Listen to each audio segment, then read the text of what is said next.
because we just live in echo chambers on the internet. How did the greatest tool for communicating devolve communication so much? I've been thinking about this a lot. Yeah. And it's definitely unfortunate. The greatest tool for communication being taken from us by social media. Yeah, it's bad. Like, we got the internet. Yeah. And now we just communicate really poorly. And you can't emote either. What's emote? Like, make facial expressions. Like, you can't tell someone's tone when they're talking to you.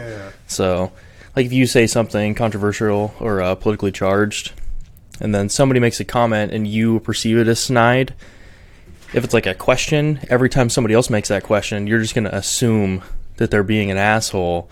But maybe they're just asking a question, and this is like such a big piece of human interaction that we just lose over the internet. We have to be able to trust what the person is saying and understand what the person is saying.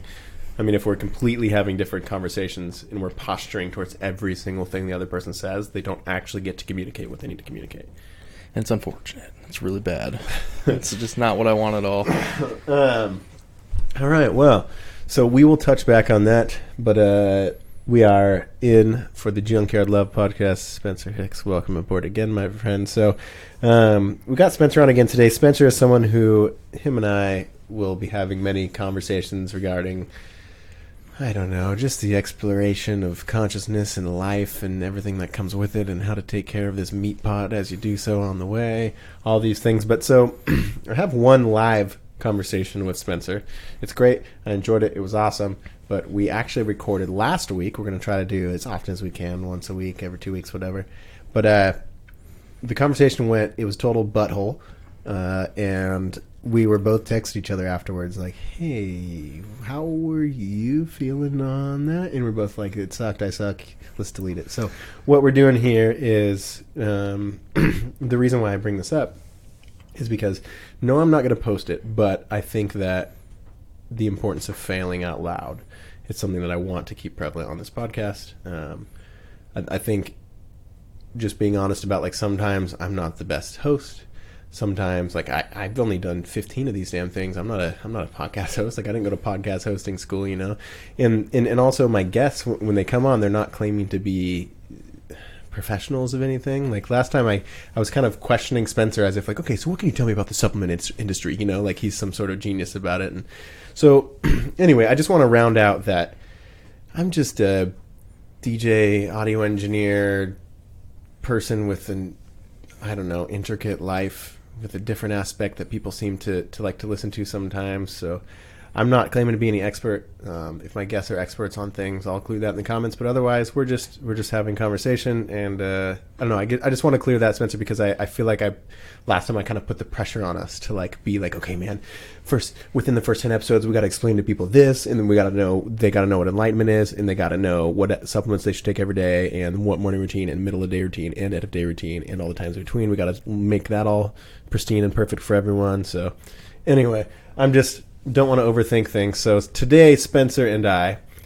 though we may touch on some more serious subjects, we are just here to hang out and talk because Spencer Hicks, I love you, man, and I'm glad that you're in my life. So just as friendship, I appreciate you, and I'm glad to have you here on this conversation that doesn't really need to be that complicated. Yes, I love you too, Jacob. And I actually would like to touch on all of those things, but what I learned from failing was that I don't take myself seriously at all. I'm literally just a guy that thinks sometimes, and then trying to sit down and just take yourself really seriously because, like, oh, I got to help people. Like, I got information that will be helpful, but it just did not. Like, it just is not naturally how I go about communicating, and it felt very contrived. Yeah, it's funny. We do that to ourselves. We think we're like, okay, I need to show up as this person. But what you got to do is show up as you in that situation. You don't have to be a certain type of person to just communicate an opinion or communicate something that you have learned. Like, you don't have to give someone a little bit of info on neuroscience. You don't have to be a neuroscientist. I mean, claim where you're at, of course, but yeah. So anyway, man, I'm just glad to have the bullshit sesh with you. Yes, of course. Just a good banter. Yeah. So let's just see what I can pull out of my butt to throw at you. If there was a zombie apocalypse at this moment while we're filming this, we get a little notification, an Amber Alert on our phone, and it says, listen, there's zombies everywhere. That shit's real. It's happening. it's probably going to reach your town within 10 hours. What's your prospect? What are you doing here? Oh, we definitely got to go get enough food to survive. So my thing with the zombies is that, so if your body requires cellular energy, they're eventually all going to die because they haven't eaten enough after, like, the people to zombie ratio wears off. So if we can just wait. Okay, but what about the ones in I Am Legend where they went to the dark and they seemed to, like, kind of hibernate almost, right? They were like, remember they'd be in those huddles? Mm-hmm. Did you watch that one with Will Smith? Mm-hmm. Yes, I did. Yeah, what would that be, though? Oh, I don't know. What if there was those ones? I'd probably just die, dude, honestly. Yeah, I know. Yeah, I'd probably just get eaten alive. I think that I would pretend to be a hero. Like, I'm close enough to Mount St. Helens that I would be like, I'm going to drive up there and I'll solve this. And I'll be like, I don't know, I'll have like some sort of essential oils book trying to combine it with like something I read from Sam Harris trying to figure out some cure for cancer. We could do the classic, get a pointy stick and find a cave with one entrance and just caveman it out. I mean, that's kind of what we're doing as a society anyway, right? We're just going right back to the tribalism thing. Yes, just gotta find a group of people that you trust to stab zombies with and... Yo, hey, in life, if there's one thing you learn from this podcast, it's just find a group of friends to stab zombies with. Yes. You know, if you really think about it, that's how you should choose your friends. Like, hey, this person, like, they're cool. They have all these things on social media. It's cool. They have a cool car. They like this cool music. But if there was a zombie apocalypse, would they be the most annoying piece of shit ever? Would they suck? Would they get me killed? Would they kill my sister? Like, you got to think of these things. So I think in life, you should probably just find people you'd be chill with killing zombies with. Yes. Like, how are their survival adaptations? Yeah. Yeah. Are they, like, big and strong? Are they going to get away quick? Are they, like, going to eat my food when I'm not looking? So that's why you do the bodybuilding. Yes. That you hang out at the gym. So this just to strangle zombies and find new friends to do that with. I honestly anticipated that entirely. Yeah. I think that honestly, if there was some sort of zombie, so even let's just say there's some sort of like catastrophic, or even like the economy collapses, something just to where there may be some sort of like brawls or some real surviving that needs to happen. I think that a lot of our society would be incapable. Like, I don't know how the hell I would really like the insaneness of. Okay, well, the world as we know it is gone. Like, say the internet shut down, electricity shut down. We'd be so fucking helpless. Oh, dude. What would we do? Driving home from Thanksgiving, and I was just, like, looking out the window thinking about how fragile society is. Like, all our human constructs are just so fragile. Like, even, like, your own mind and sense of being, like, everything involved with us is just, like, so close to collapsing. So the inversion curve, or, yes, I think that's what it is. Inverted? No, the yield curve inverted. So it's, like, signaling that the stock market's going to crash. It's like, what? Like, this is a terrible system that nobody really knows how to operate unless you're in it. And then it could just not work all of a sudden every 10 years, and then everyone has to deal with it. Well, and we're also just like, well, okay. They're like, it's not working. We're like, okay. Like, really, they're just doing whatever the fuck they want, and we're just like, our strings are being pulled. It's so funny. Shayla and I watched that Explained on Netflix last night. We watched the one on diamonds. Have you seen that? Oh, no, but I do know a lot about this. Oh, do you? Yes. Yeah, so essentially you probably know that it's like the value of diamonds, like the inflation of these diamonds over these diamonds, all these things. It's all a marketing, it's De Beers, the company. Yes. Anybody can watch this thing on Netflix. So in the 1920s, they actually pushed so they own 95% of the diamonds in the world, this one company. And diamonds are intrinsically worthless. They make most of them. Now. Yeah. So they pushed like an engagement ring advertisement, and then they made it a societal norm to get engagement rings. Yep. So you have to buy 2 rings. And that propaganda was so strong that you could explain this to your significant other and they'd be like, yeah, I'd still like both, please. Yeah. Well, I mean, that's kind of how it is still. I mean, we say like, man, that's crazy. And then our next sentence is like, yeah, I still want one though. Yeah, like, you can know all of these things, you can know the history of it, and, like, this is obviously just a scam. You're getting scammed out of money for... Right. This rock is not worth more than a car, but you're still going to buy both rings because that's societal norms, and that is the most powerful ad campaign of all time. Well, here's the thing is we got to look at these things. So when I first started, like, I don't know... When I first started like discovering like, oh man, that thought was put there by society standards, or this thing that I do, like, I don't really want to do that. That's just, when I first started, I don't know, I guess thinking about all that stuff, it was like, I was mad. I was like, what the fuck? Like, they're lying to us, all these things. But then, I don't know, I feel like the more you learn about the whole thing, it's like, you got to just do what you can in your small little corner. Like, you're so insignificant in this whole thing at first, right? Like, you got to, I don't know. I was so mad, but then I was like, man, I don't know how I would run a society, though. Mm-hmm. Like, what the fuck? Could you imagine, like, all these people who are here, and then you're like, well, we should probably name stuff. Well, so that's a tree. And they're like, what about the ground connected to it? And they're like, no, they're separate. Like, we started naming things, and then we started to have some sort of society, and culture grew into what it was. It's just so havocal and so broad that, anyway, what we started talking about with this was zombies. So society has our brains so fucked up. Sorry, full circle. Our society has our brains so fucked up that we have these levels of, like, truths and, like, thoughts that are so close to just making us just all insane and dissociate completely from who we think we are. Like, that alone, just the thoughts. But, like, if electricity went out and internet went out, we would implode. We would just turn into pieces of dust, and we would be like Peter Parker, just floating away. I don't know, man. Mr. Do you know how to forge food? No, because I don't. I don't. No, not even a little bit. Yeah, there's a gas cone near my house, and they have, whatever snacks I need. So and you know that you're fighting people at the gas station. Yeah, I'm not going to get gas. You don't go over there and just get, all right, well, it's apocalypse. Let me just wait in line to get gas. That'll happen for 30 minutes. You see it when, like, home sports team wins and everyone just goes ravenous and starts flipping cars. Like, that's a good thing that happened. Think about if something bad happened. We just evolve into cavemen so fast. You know what's crazy is we see stuff like that, right? So we would see. So, okay, example, Philly, they won the Super Bowl last year or the year before, whatever it was. Oh, dude, I don't watch sports ball. Yeah, but sports ball, they won the thing, and what happened? Like, it was like that. Like, there was people going crazy, flipping cars. Like, I don't know if there was exactly flipping cars. There was just craziness in the streets. They always flip cars. But we see it, and we're like, what? That's so insane. They're crazy. But then we don't see the same things that we do. We're all just a bunch of crazy-ass apes who, when you give us too much of a certain thing, alcohol, excitement, crowds, loud music, excitement, competition, more alcohol, whatever. Like, we turn into, like, just swinging our fucking fists in a circle.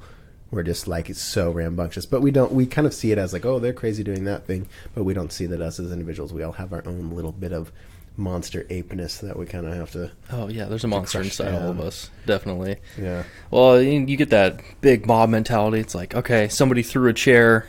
Oh, there's like a garbage on fire, and everyone starts getting riled up. Then all of a sudden, you're standing on top of a flipped burning car while people are screaming and fighting in the streets. God, just because your hand-egg team won. Well, crowds are interesting. I think this is something that I actually did want to talk with you, Spencer. So we have been both fans of electronic music for a long time. We've been both going to a lot of, like, music festivals, a lot of concerts. A lot of people call them raves. That's just that we can cover that up. We can explain that terminology too. But I was talking with somebody the other day, and I want to talk to you about it, because as you get older, as you grow up in the EDM crowd, like me as a DJ when I was younger, like 18 or 19 or something, I went to my first show, and it was Rusco, and I knew nothing about it, but it changed my whole life. And so I'm like, at that show, I was like hammered. I was front row. I was bumping into everybody. And for those next 2 years, I was like rage. I wanted to touch everybody, which is not like me. I wanted to just, like, bump into everybody and just dance around. That's what I mean by touch everybody. Meet everyone, get everyone's Snapchat. Right, that too. But so anyway, so over the years, though, so that's when I was a young kid. Over the years now, I'm 28. I've, kind of watching from an aerial view of what I did as I got older at shows. I've always still gone to shows. I go to different ranges of shows, but I still love electronics music, festivals, these different things. I started like I was kind of back farther, right? Like a few years after Rage, and I was up front. I was loving this certain kind of music, and I was kind of backed up a little bit. And I didn't want to be touched so much. I didn't want to be in the mosh pit. And I started backing up a little bit more. And so as the years go on, you kind of start to back up from the crowd of electronic music, of the, like I'm saying, actually at the shows. Like you're farther away from the stage. And now I'm to the point where it's like, give me a balcony and a beer and a chair, and I will see, anybody. There's certain times where I'm like, let's just dance. If Shaylee wants to dance, I'll try to get out and dance too. But, and then, so I feel like I've kind of observed all these different sorts of people, because at all these stages of a crowd, there's different people, different personalities. There's different layers, right? And I think that honestly, mob mentalities are similar. These different layers of people. I think there's a lot of branch of interesting subjects there. But anyway, I'm at the point now where I've been in the crowd, but I've also been on the reverse. I've been DJing of these large crowds, and I'm an observing human. I'm a chameleon. I like to fit into wherever I'm at. So I feel like I have like firsthand reporter, I don't know, bird's eye view from every spot in the crowd of a festival and all these things. So, and I feel like you, just knowing you, over the years, like I feel like you have slowly probably drifted back towards with me. I feel like maybe you were always a bit more towards the back type of person, but I don't know. I want to talk about maturing through, but still enjoying every second of music in festivals, and then maybe if you want to touch on like the crowd differences in between. So it's funny because when I got into it, I was 18 and I just became friends with your group of friends, and you're 5 years older than I am. So I was going with Tyler, and we just stayed in the back. I don't like being touched. I don't like people around. I like to thrash around and like have a lot of space, and I don't like people like standing in front of me. Yep. I don't like to be jostled. I just want to be left alone. No. But I've gone up there, and it's just incredibly claustrophobic, and I can't center in on the music because I want it. Being at a concert is actually it's a very social thing, but it's violently intimate because it's just like you are just looking at this one person performing, and this crowd will disappear. But if I'm constantly being pulled out of that, it will ruin my experience. Absolutely. Because I can't focus. So I just like to be in the back. But there's a different dichotomy of people in the crowd, though. There's, I don't know if it's half and half, but there's some people who are there to talk to you and hang out with your friends, which, cool, awesome. There are some people who are there to just, please let me just stare into this screen space in front of my eyes for 1 hour. So there's also that you have to deal with wherever you're at in the crowd. Yes, and people go to get belligerent a lot, and those people are in the crowds. And they're just hard to deal with. They're incoherent. They're bumping into you. Man, I was that guy when I was 17. So so was I for a little bit. Yeah. Because you just get... fun. Yeah, it's super fun because you just get really drunk, and then you just are not aware of your space. And there's people egging you on. You bump into a dude, and he goes... and you go... Dude, that's like the most... We're so excited to be able to have a place where we can do that. That's crazy. I will say it was very transformative in who I am now, because it's led me to just... not actually conform to any social norms at all, and just kind of look at everything and like, hey, we can do whatever we want. Like we just get to go to this festival and just be crazy apes for a while, and like dancing and chant and stomp, and just completely lose all inhibition. It's something that it's got to be pretty important. Obviously through rituals and stuff, they've always done it. They've always had. I don't really know how that would work. Like, what tribes you could say that did these rituals and dances and stuff. But I know that even at home, man, there's some times where I'll just smoke a nice big J and I'll go in the backyard with bare feet and just dance around like a dummy and just kind of do some. I've told you about the Zen swing that I do. Moves the cerebral fluid in your spine, which you like to talk about. We talked about that last time. Dude, it just feels right. I feel like it is. Although I don't entirely condemn just getting blacked out drunk and running around with your fists out at a rave, but there is something that is super primitive about it. We're like, yes, this feels crazy good. And I think so. All these like old rituals, like these tribal rituals, there's always a mono tempo banging of the drums, and EDM is like that. It's just very drum heavy. It's very rhythmic. It's just whatever the BPM is, there's a drum line that goes to that, and that goes to every song.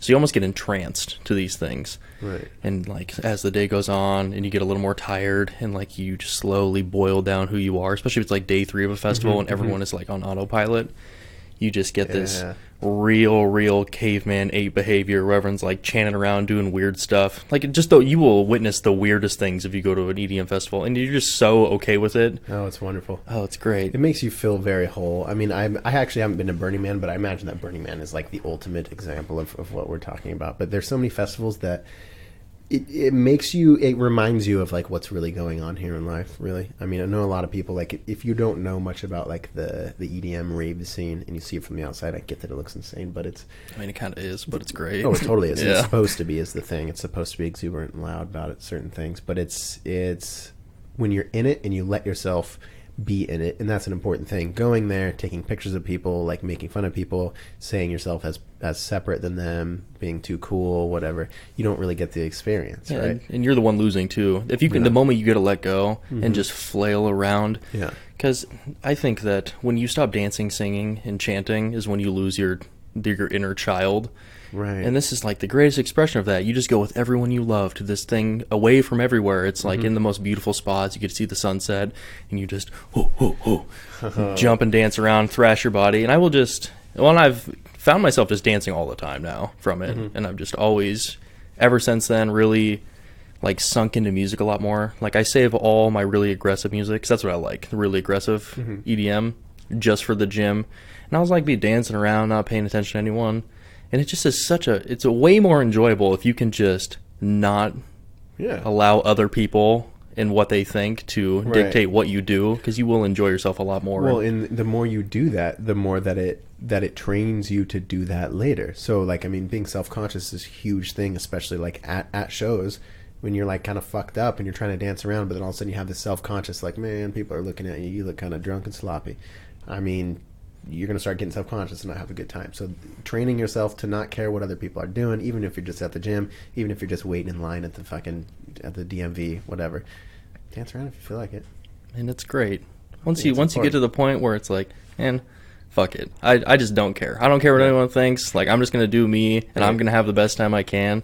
Like, your life is just so much more enjoyable like that. Yeah. It's like, who gives a shit what other people think? They don't even know you. How are you going to let them judge you and affect you? You're defending something that they don't know about you, that they think they know about you, but is not actually true.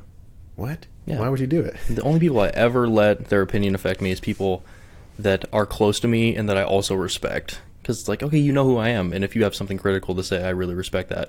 But if, like, Joe at the gym is like, hey, why are you dancing around? Well, eat shit, Joe. Like, I don't know what to tell you, dude. Why don't you relax? Joe at the gym. I feel like inevitably everybody just has someone in their mind that just popped in for Joe at the gym. People are just so rigid. Just relax. Just relax. That was us last podcast, just all tense. I just wasn't all there, though, really, as I was just like, oh, I'm being a bad host and whatever. It's so funny we do that to ourselves. I felt, okay, because all the information we're talking about, I actually do understand to a really high degree, but I've never, it's always in small morsels that I get to, like, leak out to people, like when I'm training, like, oh, go down this rabbit hole, tell them about, like, metabolism. But to sit down and, like, step-by-step explain all the scientific research that I'm aware of and that I didn't prepare for, because I'm like, oh, I know this. Of course I can do this. I was so incredibly overwhelmed. It almost felt like an out-of-body experience. Because I'm like, oh, God. Well, okay, it's like boiling inside. And we also didn't really get in the headspace to do it. Yeah, we had a disruption before. Critical failures. It's okay. It's so weird how that happens. But, I mean, I will say, though, you didn't fail at anything. Like, it's not like... I mean, I glanced back through the conversation. It was good. It wasn't exactly what we had wanted, but I think that a lot of the times we question if we're the ones who should know anything. We have this. Imagine if you're talking about like glycogen, you're going off about it, but you kind of like misstep and you say one thing incorrectly. Well, someone in the comments who is a fucking glycogen master is going to try to rip you apart or say that you're an idiot. But what I will say that this space, like my podcast, where I'm trying to put it, like on YouTube, I have noticed. Not the social media thing, not Facebook, not Instagram here, but the comments are like, hey man, thanks for trying to explain that. It seems like you got a little confused with glycogen and whatever, like the comment section. So it's encouraging. I'm pointing out that it's encouraging because I think that I don't want to go through and be deleting a bunch of these. I think that like even if we're fucking up, even if I'm not the best host, even if like maybe I'm out of medication that day or whatever. I don't know. The other person is maybe. I think that just being truthful and talking about things that we do know about, and then just having it open, like, hey, if we messed up, we're trying to be honest and truthful. Just write it in the comments. Let's have a conversation or hit me up. Let's actually talk more in depth. We can even bring it back up on next podcast. But we're just a couple of fucking dudes. But you are pretty damn smart, Spencer. I will say there is many things that we text about that are just profound, and there's many things that we do kind of dance around. But there are some others that I think you would be great at expressing and really teaching people. So let's say hovering above the word health. You're a fit man. You're very healthy. I do want people to value my podcast for their health mentally and physically. Is there maybe like some broad little information or things that you want to like dive down in and let people know about health wise? Anything you want to touch on there? There's a couple things I've been really into lately, and it's stress management. Stress management. Okay. What's stress management all about? What do you mean? So your master stress hormone is cortisol, and there's a lot of, like, we live such a hectic life, and we don't eat very well. Like, there's a lot of vitamins that will offset this, and like carbohydrates will actually lower this. That's why, like, when you get really stressed, you want to like panic eat or binge eat carbs, because they are a natural balance to cortisol expression. And not sleeping enough and living too stressful of a life will cause us to drive up, and then all your body functions will not work quite as well. Your propensity to gain fat is much higher, and you won't lose weight. You're going to feel tired. You're going to feel very irritable.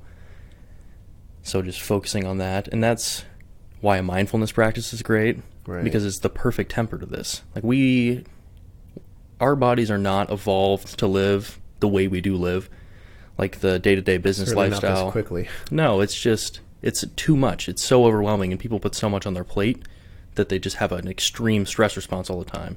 And it's not everyone. Like, you have two state of being, so you have sympathetic and parasympathetic nervous states.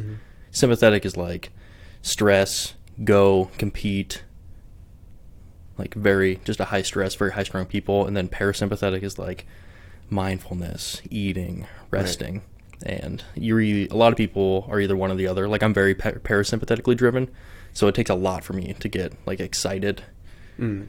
So I don't have any problems with stress, but I have the opposite problems. I have a really hard time doing stuff and getting up and getting energy to do things. Interesting. Okay. So I'm very, very, very mellow. But most people are not like that. They're very, very sympathetically driven. Okay. So in order to just function properly, you got to drive stress down. And sleep's a really big cornerstone of that. Yeah, I feel like a lot of people neglect sleep. It's something that I personally, I used to like. We have, with the way that our language is, especially with tools like Twitter, they take our excuses and whatever, and they kind of like, all right, let's make that cool. Let's make that part of my personality. Like, it's not like I would make sure everybody knows that I'm the one who like sucks at sleeping and I'm always awake. I think that a lot of people have these same sort of things, like team no sleep or like whatever, 3 coffees a day, whatever, kind of weird. I think that sleep, I feel a lot better now that I prioritize sleep. I got off the graveyard schedule that I was on for 7 years, which was just ruining my life. Now that I prioritize sleep, genuinely, I have to agree with you so much that it's something that I was like, yeah, of course. And I would kind of brush it off. And then I would still just get 4 hours, get 5 hours. 8 hours is too much for me.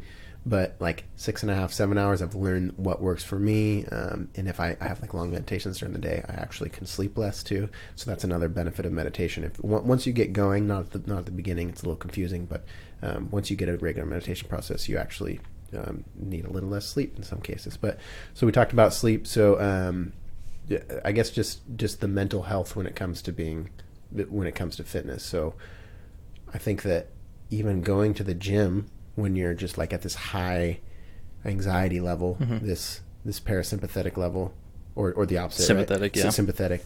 So what can we do? So I know that we both like Ben Pakulski, Pakulski, BPAC, yeah. So he talks about like before you go to the gym, like if you're someone who's like, I need to lose weight, I'm so scared, or I need to get healthy, whatever. He talks about the first thing you should do is be able to have a mindful walk outside. And I remember hearing that when he was talking about that on a podcast, on I think Tim Biley's podcast, and I was like, man, that is actually very profoundly something that I wish I would have told myself when I started my health workout journey back in the 10th grade of high school. So can we talk a little bit about that? What would being able to go for a mindful walk do for someone trying to go to the gym?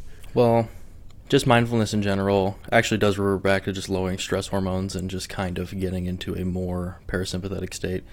So let's say you have a bunch of levers, like, that will change your body if you pull them. So it's like, okay, remove food, add training, like all of these things.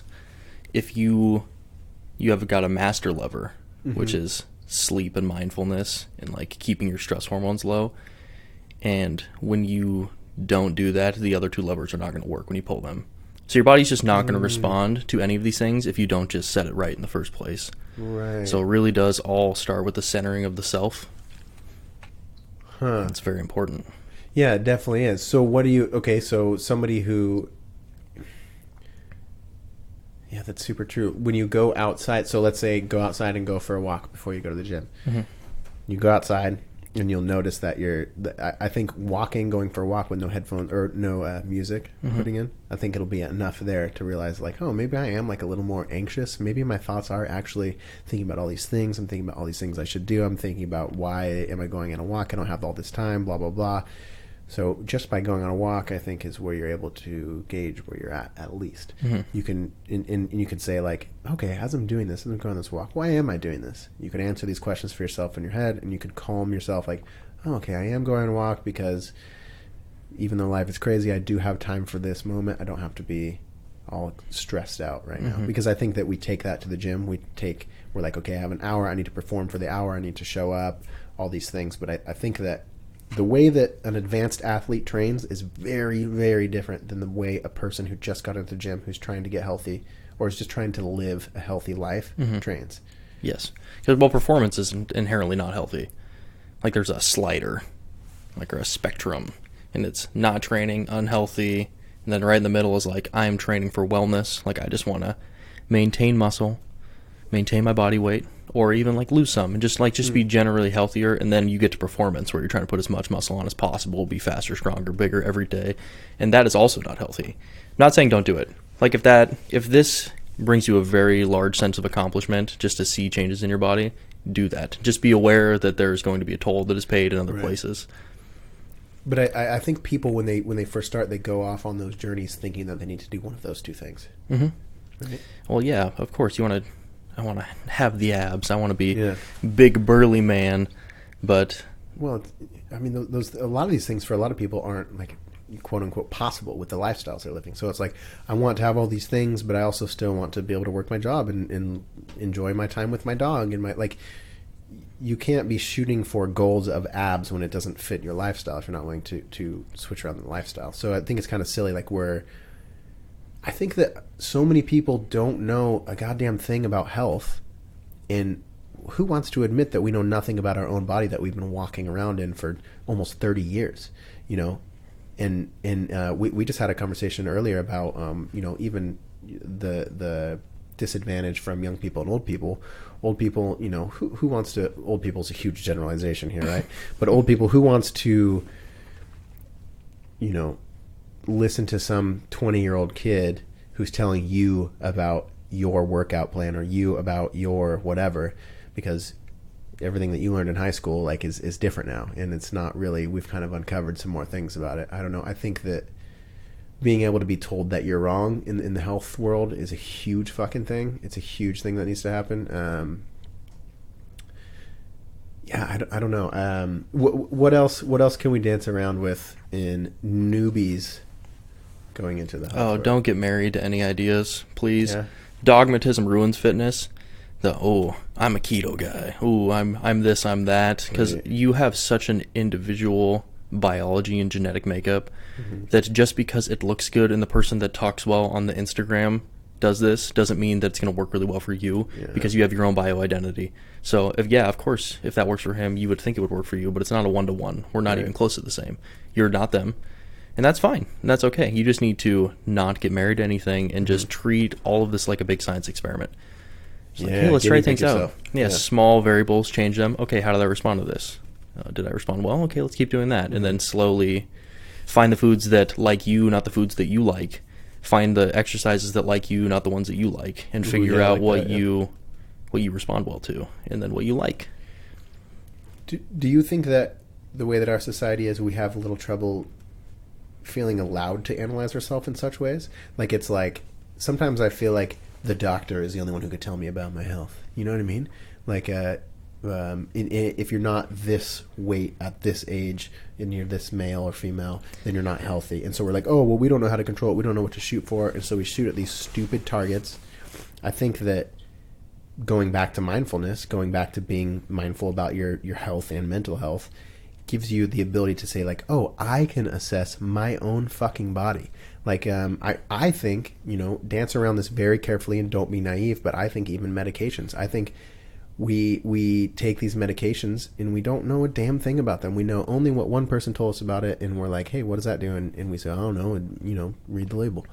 it's insane to me. I think that we need to get better at trusting ourselves to listen to our own bodies in every way, learning about different things. Like, I mean, I know that I guinea pig myself more than a lot of people. I don't suggest that everybody does that if you have a little fear on that.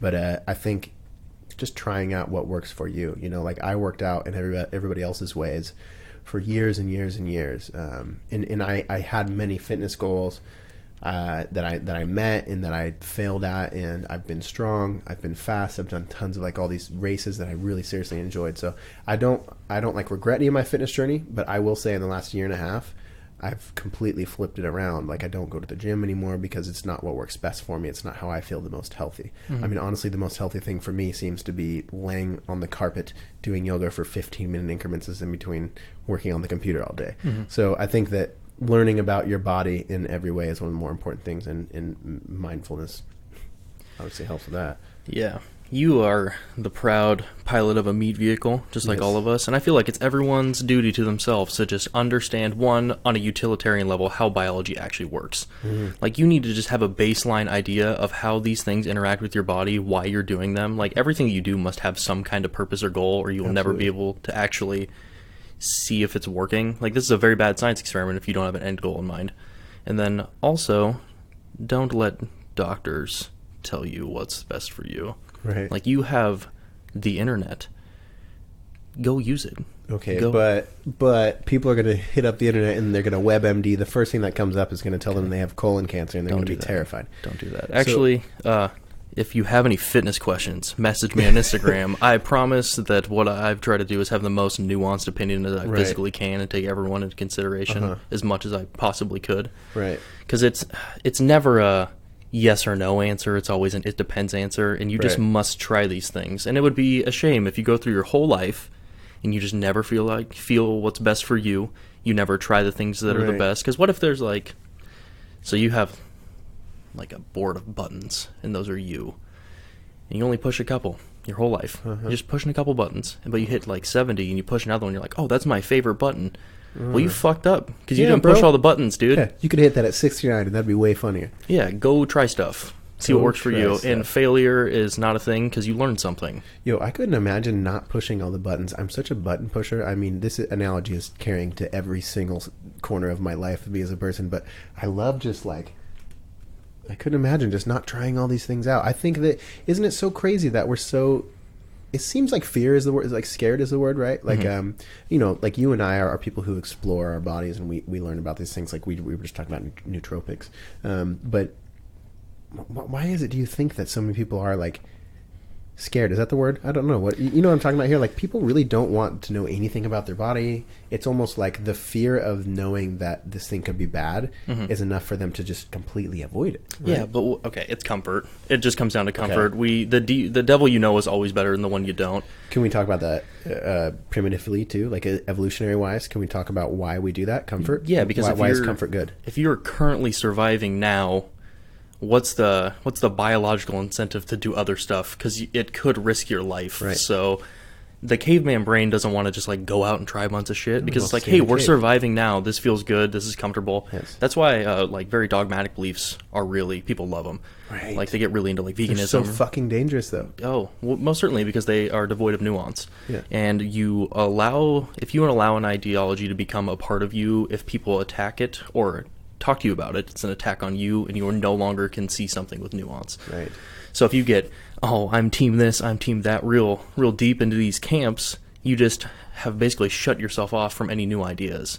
And that is just philosophical suicide, and you just should not do that in any facet of life, not even just health in general. Yeah, I mean, noticing that you're doing those things is super important, and it's actually incredibly a lot easier. It becomes so that's something that it's like, wait, how would you do that? How do you just become more self-aware of what the heck you're doing and pitching in on other people's ideas and stuff? But just start questioning everything. Yeah, learning about yourself. Your life. Every part of your life, start questioning everything. Why do I do this? Why do I take this? Why do these people do this? What are their goals? What are my goals? What do I really want? You need to ask yourself all these questions, and then if you can build a more concurrent worldview, and then approach health with a stronger sense of who you are and what you want, you could probably navigate a lot better because you have more of a baseline. But you must never forget that new ideas are important, and even bad ideas, you must learn from them. Of course. I mean, but I think that if you don't have a target that even exists, you're definitely not going to hit it, you know? So I think that learning anything and just trying it, you know, try it out. Don't do anything. So don't be like, I wonder what steroids are like, and just put like a needle into your arm. But learn about it. Learn about whatever the hell you want. Learn about what's going to work for you. Boy, you have the internet. You got the internet. We have unlimited wisdom. 90% of it's shit, though. So actually learn how to research. Yeah, so take that's your time. Man, being alive is so complicated with this world. So that's even another step back from what we were just talking about. If you want to do this, then you must do this, then you must do this. But before that, you need to learn how to use the internet. So learning how to use the internet, I will tell you the ultimate life hack, because Yahoo Answers people are fucking nutty. Don't get your information from Yahoo Answers people. You go to Reddit like an adult. So if you have what is a carbohydrate? Well, that's a definition that you can get very easily. But if you want to really learn in depth, I type in what is a carbohydrate? Reddit. Like I add the word Reddit to my Google searches, because then I can kind of get a conversation that, in my opinion, this is not the absolute truth. Please, this is going to get taken on context and my life is over. But seems like a lot of Reddit people are a little more intelligent than our basic, hey, I have an answer, so I'm going to give it. Or like, you know, on Amazon when it's like, hey, does this come with 2 AAA batteries? And someone responds, I don't know. What the fuck are you responding for then? So you have the internet is full of people who don't actually have an opinion, but they're like, well, I saw that, so I should grunt at it. Here's my keyboard grunt. So I think learning how to use the internet, Google, just add Reddit to the end of your search, and it's going to help you at least a little bit. Dude, Reddit's the shit, because it is just the front page of the internet. Yeah, well, nobody. It's not. You're like, your identity is not you. You're just like a guy there. No one knows who you are. Your face isn't even on there. Your name's not on there, and you have no incentive but to help these people. Right. And then the upvote downvote system allows, if you got one person that has no idea what they're talking about and 9 that do know what they're talking about, right, that is going to get downvoted to hell. And you're like, oh, this is bad information. Like these people on this page that they've sought out that know stuff about this have decided that this is bad information. So it's at least. So you want to trust that, of course. Yeah. I mean, I would trust it more than just the Wikipedia definition of whatever you're looking at. I mean, that is quite literally the definition, and it's probably good, but it lacks nuance or any real-world application. Well, and anybody can also edit Wikipedia. That's actually not true. That's not true. No, it's only some pages. You know what's funny is, as I was saying that, I was like, wait, that seems like a crazy thing to say. Dude, Wikipedia is actually the shit, because they have... So if you're in college, use Wikipedia. Don't quote it, but they have footnotes for every single source where they got these things, and you can get all your sources from Wikipedia's sources for stuff. Very nice. So life hack. Ooh, don't copy paste Wikipedia. Well, just use their sources. Boom. Done deal. Yeah, it's great. Sending kids off to college. But I mean, learning how to read research is hard as shit, but it's super important because most research is basically backed by corporations because it's expensive. So if you can find bias, and almost all studies are biased, almost all percentages you see on any supplement, they've worked this data to make it look like this. So it's bullshit. So learning how to just sniff bullshit out in your life, and especially in the fitness industry, because there's not really an easy way. It's just grit, determination, and you got to just try things for yourself. And that's hard, and that takes a long time, and people don't like that. It's frustrating, and you read a magazine in April, and it says this thing, and then in March they completely say the opposite thing, and you're like, well, fuck. Or there's contradictory information in that same magazine. Oh, yeah, the next page. Because the page before it is trying to sell their ad, and they have these kind of statistics that really have nothing to do with the next page, but they kind of look like they do. That's how weird everything is. We all think that, like, everything that we're fed is just supposed to be like, oh, this is absolute, but it's just all marketing, and it's just being sold to us and categorized and renamed into ways that make little bite-sized yes or no's to us. Yeah, once you can look at the world and just see people's motivation behind selling you things, and then look at the numbers that they're throwing you, like, oh, you're absolutely full of shit. Like, this is just insidious that you're trying to do this to try to squeeze money out of people. One of my favorite things that's happened recently, the Game Changers documentary that came out. Oh yeah, a lot of people are mad about that. Yeah, well, it's just pretty much all empirically false and just rigged. It's not a documentary.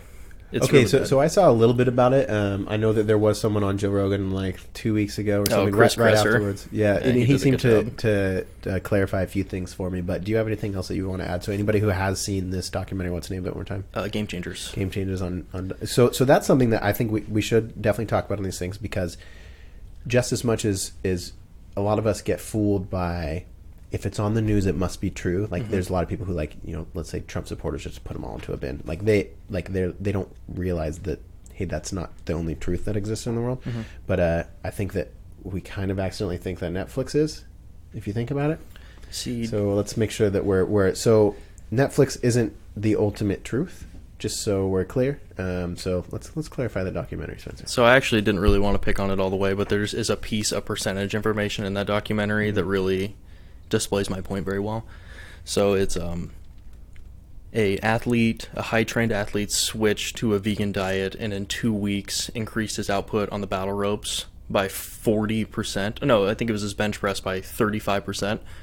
Okay, so let's just break that down. That sounds super good to vacuum, like all documentaries that don't have opposing points. There's nobody refuting it in front of you, so of course it sounds great. Yeah. Because it's just... But they kind of place it like it's an argument against something. It's not, though. No, and it's always so punchy. It's like, you did this, and then this happened, and they saw these great results, but no one's like, well, actually, this is like... There's no nuance to this. It's just exactly what they want you to hear. So if let's say I bench press 300 pounds or 400 pounds, and I increase it by 44% in 2 weeks, I'll be benching over 600 pounds, a little under 600 pounds. Okay, you cannot switch a diet for 2 weeks and increase your bench press by 150 pounds. It's not possible. That's just not... Did they give his starting weights? Was he just like some skinny dude? He was an endurance athlete. I believe this one was a weightlifter, but that's just not true. You just can't do that. And if you just are aware of that and look at that and you're like, hey, that physically can't happen. It's so easy to be starstruck by percentages and like, oh, there's smart people telling me smart stuff. I'm just going to listen to that. But if you just take a step back and just think about it for any amount of seconds, you're like, that's not possible. There's just no way that could happen. Well, but I think also our instant gratification, we hang on to shit like that. We're like, wait, 2 weeks we can do something? Like, what is that? Let's write that down. Like, we have this super obsession, which, I mean, I've always been in that same way. Like, when I was younger, I'd always take tons of just random supplements, being sold stuff, thermogenics up the butt because I want to get this result. I want to lose this weight fast. Oh, please stop taking those if you're taking those, by the way. I haven't for a long time. Actually, while we touch on it, though, what's bad about thermogenics? Because I used to unhealthily take them. Thermogenics are a stimulant that supposedly increase your metabolism, but your body wants to regulate itself at a set point. So if you take something to increase output of anything, your body's going to freak out and try to drive it down. So if you have a month of having an elevated metabolism due to stimulants, you're going to have a rebound from that, and you will actually have a slower metabolism after. Because your body yo-yos all the time. You see with people steroids. So they take steroids, their body stops making testosterone because they're just getting it somewhere else. Yeah, so it's like, oh, you don't need to make it anymore. Yes. Cool. So the natural ability. They get this rebound. That's why their balls get small. They get this rebound, and then when they come off, they're not making it anymore. So they get real big, and then they get real small, fat, and sad. So your body is just trying to fight everything you're putting in it to stay in this thing called homeostasis, or just like the set point or a normal point. And that's why Square one. Yes. That's why weight loss is hard. That's why muscle gain is hard. Anything other than what you are right now is hard to get to because your body resists change, just in general. Well, do we misinterpret the time that these things take?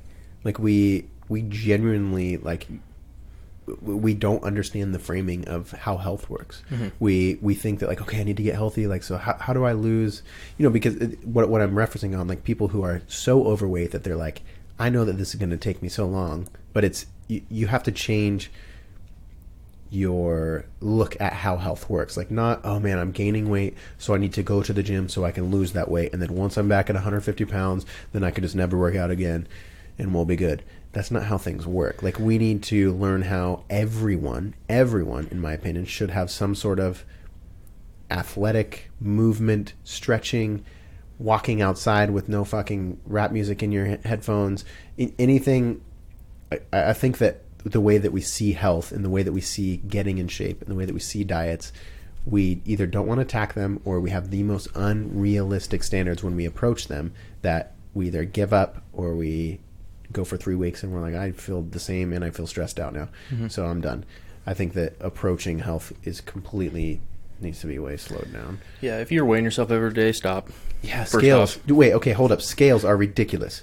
So actually, if you have a good relationship with it, incredibly good empirical evidence on if it's working or not. But if you aren't exercising and aren't doing anything to increase your fitness, you should stop weighing yourself because it's just a source of pain.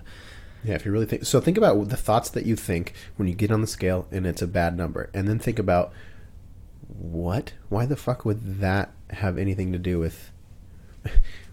a number, a weight is just... It's a unit of measurement that we made up. Like, here's a general... Like, if you're around this age and this weight, here. But it's really not absolute. Like, it's asking yourself to get mad at yourself every day. It's just data with no reference point. So your body is made up of way more than body fat. You can gain and lose up to 7 to 8 pounds a day in water and carbohydrates. So when you eat carbs, you can store 500 grams in your liver and up to 300 grams in your muscles. And those carry 3 grams of water. And then if you're eating more sodium, you're going to hold more water. And holding water is good, by the way, for the most part. Unless you are, like, bloated, like water bloated, you got puffy face, probably, like, eat some potassium, like, eat some potatoes. But that's super short-lived, I feel like. Yeah, it just will flush. Yeah, like, don't get bloated mixed with eating too much sodium. Yeah, but I see clients do this all the time. Like, they will weigh themselves every single day. Like, they'll go out one night, and then they'll weigh themselves the next morning, and they'll be all upset because they're up weight. Okay, but you just had a meal that's bigger than usual, so you got fecal matter, water, carbs, more than you're eating, so of course you're going to weigh more. They're like, oh, yeah, I was really happy because I'm getting my weight back down after I have big meals. I'm okay, let's do the math on this. So in order to gain 1 pound of fat, you need to overeat 3,500 calories. That's over 3 large Big Mac meals with a large soda. That needs to be more than you're burning anyways. So that would realistically, you would probably, if you're like a 170-pound adult male with like average muscle mass, you're probably burning 2,500 calories a day, just to like if you move at all. So you got to add that on top of that. So now you would have to be, it's like 6,000 calories. You'd have to overeat 6,000 calories to gain 1 single pound. So when you see your weight fluctuate 7 pounds, okay, that's like 16,000 extra calories.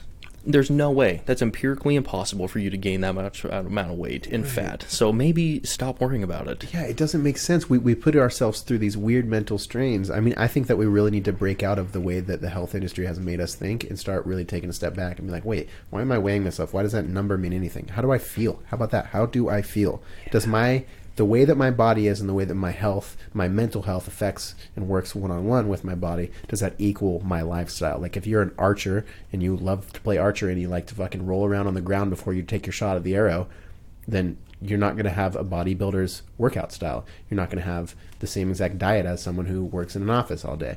You have to figure out what works for your fucking lifestyle. Mm-hmm. Yeah, well, if they can make you feel like you're less than and need something, you'll buy stuff. That's just like a capitalist principle. What they do. Like, oh, I'm less than, I don't drive a nice car, like, I don't look good enough, I gotta be a consumer and buy these things because they're gonna solve my problems. Right. It's funny because, well, it's actually not funny, they just won't. They're just not gonna solve your problems. Like, you're going to, if you would like to, and is it even a problem in the first place? It's also a good question. Right, well, they tell us that it's these problems. I have this a lot because I get a lot of people that I'll message, like, one-on-one. I mean, it gets... I do, like, a little bit of life coaching to some people that are important to me, I feel like I have to say that a lot. It's like, what are you saying you're failing at? What are you saying that you need to make better here? What needs to get better? You don't need to get better. Just change this thing. It's not like you're doing this thing wrong. Mm-hmm. I think that, yeah, I think that is a good entryway into. You need to not look at failure like a fail state and like a teaching opportunity. Right. Because when you look at all these things that you do poorly, you're going to learn way more from them than when you succeed. So when you fail, you can't feel bad about it. You must take something from this, learn a lesson, and then be better later, or just use it as a tool. Like your life day-to-day should be aggregating data on how to just be a better you. And if you don't take failures like that, you're just going to suffer. But if you do, you're going to flourish. Right. Yes. So, and that's, you see with food all the time. People beat themselves over a big meal. Man, that's life. It's going to happen. Right. Like you need to just be able to navigate your life and just temper all of these things with some nuance. Just say, of course I'm going to go out and have a bad meal. I mean, it's even bad. There's no good foods and bad foods. This is just not what's on my plan, and that's fine. And that's okay. You know, I'm not going to get upset about it. We're just going to get right back to it. We're going to get right back to what we're doing, and I'm not going to worry about it because this brought me joy. Right. I got to hang out with people. I got to be in a social setting, and that is equally as important as conquering your fitness goals or whatever you want to do. Exactly. Like, there's a ebb and flow to all these things. And I tell people all the time when they're trying to lose weight or they want to look some way, if what you need to relinquish in your life to get to this point, like if the toll that needs to be paid, if it will bring you more suffering and less happiness in the end goal, maybe we should set different goals. Like if you gotta give up too many things, like if you like to have a glass of wine every night, I probably don't recommend it.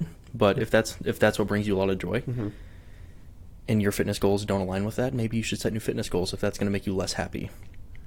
Right. Yeah. There's some push and pull, and these are also things that you can do long term. Like, you know what? Let's give myself 3 months of a glass of wine each night, and then at 3 months, let's try 6 nights a week rather than 7. These little things. I think we do pretty extreme things, and that's something that I do extreme things because that seems to work for me. Like I have a lot of examples where I'm like, yeah, man, I read this audiobook and ran 14 miles. Like shit like that doesn't work for everybody. So you have to find what works for you. Like sometimes I need to like just push myself. I have friends who need to be like, yes or no, black or white, on or off. You got to figure out what works for you. But I think that currency is not just calories or time or even money. I mean, you got to say, like, how does this weigh out to me just living a healthy life in general? You can apply that to most things too. Yeah. Really, just that thought process. Is whatever this goal I'm going to end up at going to make me happier than I am now, or bring me more satisfaction, rather? I don't really want to say happiness. Or am I going to suffer more than usual to get here? And, I mean, what happens when you get there? That's why the end goal should never be the focal point. It should be the journey there. Exactly. You can't ever control the end goal, can you? No, you cannot. No, but if you control how you show up in that situation. If you just fall in love with the process, which is like so cliche to say, but that's real. You will you're going to succeed more than you would have, because you know it doesn't get you through like a shitty day when you got to go work out and eat like chicken breast and white rice. Oh, I want to have abs in 6 months. You know what it does? You're like, hey man, like this is just how I live. This is what I like, and this is what I do. This is me. Right. So if you can just be internally motivated throughout the day, and then find the little things and all these things you like, and just enjoy all these little moments that you get to have throughout the day, because focusing on the end goal, you just look past your life because you're just charging towards this thing. But if you can take a step back and enjoy all this stuff, even if it's not necessarily the most pleasurable thing, if you can find something to enjoy in it, you're going to get there. Yeah, because what's the point of getting there if you miss the in-between? What's the point? The point of a dance, as I say, or as Alan Watts says, is to not to get to the other side of the room, but to enjoy the dance in between. You know, it's not who is the fastest dancer. So, and I think that the consumer-based capitalist society we live in really, really puts a lot of emphasis on the end and not a lot of emphasis on the during or the journey, because you're just accruing whatever you have, resources, money, wealth, fitness, because you just want to get there. I want the big house, I want the fast car, I want the huge muscles, and you're going to do whatever you need to get there, and you're going to put your head down. But then when you fail, it's a catastrophic failure. Right. When you're focusing day to day and you are just living your life and like being present and all these things, if you fail, you just take note of it. Right. Okay, we're going to do better tomorrow, because you're not looking at the end. You're just being alive. You know, what I was thinking, to round out everything we've kind of just said on the healthiness thing, instead of looking for your end goal, instead of looking for how do I lose this much weight in this amount of time, in 30 days, how do I be this, whatever, what you should do with your health is say, how do I live every day individually by itself the happiest and healthiest that I can? And that's all. Like, don't, and end goals help you direct these things, so maybe determine them at the beginning and then be like, okay, here's what I'm shooting for in the end, but then let's let that thing fade away to like, cool, I'll check that in 6 months. But for now, how do I have the most healthy overall day? How do I feel the best? Because if you're going through, if you want to have the best life, but you have important conferences that you need to go speak at on Tuesday, but you're also at the same time trying to get to be 4% fucking body fat, when you go talk at that conference, you're going to be a damn idiot because you are trying to starve yourself to get to these other goals. You have to balance your goals and see where they fit in your life. Yep. And there's nothing wrong with being 4% body fat. I mean, it's actually not physically healthy, but if that's what you want and that's going to bring you the most joy, man, do it. It's fucking not, though. Go for you. It's not, though. Dude. It might, though. I mean, because if people, some people are just conquerors. 4% body fat. And they want to just be on, that's what bodybuilders are. They just want to be on top of the mountain. Like their whole life is just to be this, and this is what they want the most. And then when they get there, that's the ultimate satisfaction. I guess so, but that's these people, it's definitely their whole life. But yeah, there's nothing wrong with that, but that's not for everyone. Yeah. And I also think that I don't want to sound like I'm being too easy on people and that they should just hold on to their vices because that's what's going to make them the happiest. Right. The health, getting to the healthy part is the important part, and sometimes that is curbing your vices and learning how to live a more moderate lifestyle as well. I mean, noticing their vices even. Try to be very, very, very empathetic and very lenient with people and always meet them where they're at. But there is a certain amount of, hey man, no matter what you do, this is not going to be optimal. Right. It's just not. Which is hard to hear. I mean, you do this very well. I feel like you're a very empathetic person. It's hard to tell people, like, you're doing this wrong, and I think that you're doing it wrong because I'm right. You know, it's hard to... I always try to reassure people on how they are and how they feel and how it's okay where they're at right now, because I never want to the point where I'm like, I'm right, you're wrong, do this. I want to. Right. There has to be a play in this. Like, hey, like, maybe, okay, we notice this behavior. Maybe it's not super optimal for health. Maybe let's just find a way to maybe temper it a little bit and slowly change things. The slower you can change things, the better, because even on a biological level, like, your body just doesn't like big changes. So if we can just... And you'll revert back, too, a lot of times. Yes. I mean, you get the yo-yo dieting. You drop all your calories, start eating this crazy diet, and then you just are so crazed for food, and you've not allowed yourself to enjoy anything. You just have this pent-up, like, force inside of you, and then you eat everything, and you feel like shit, and you failed, and now you're depressed. Now you've regained all your weight. Now you're like, this is me, this is who I am. Every time I do it, it reaffirms who I am. Instead of looking at, like, hey, man, I got 31 days this time, I'm going to get 32 next time. You know, things like that. We're never failing. That is, like, I guess, backing up, I was just saying, you know, doing something wrong. It's not doing it wrong either. It's, again, it's never failing. We got to just keep figuring out what works for us. It's just a lesson. It's all just a lesson. If you can navigate your life and look at things, and look at everything like a teaching lesson. Like, I was talking to my grandparents, who I could not disagree with more to any more extreme degree, politically, in any ideological way. And every time so for the last 6 months, I really, really tried to listen to people I really disagree with and really hear them out. Not necessarily, I mean, I already know that I don't believe what they do, and I feel like I have a more nuanced opinion. I know this sounds pretentious, but I genuinely feel like I've thought more about it. And I'm not concrete in my beliefs, but I know that end of it is just not how I feel.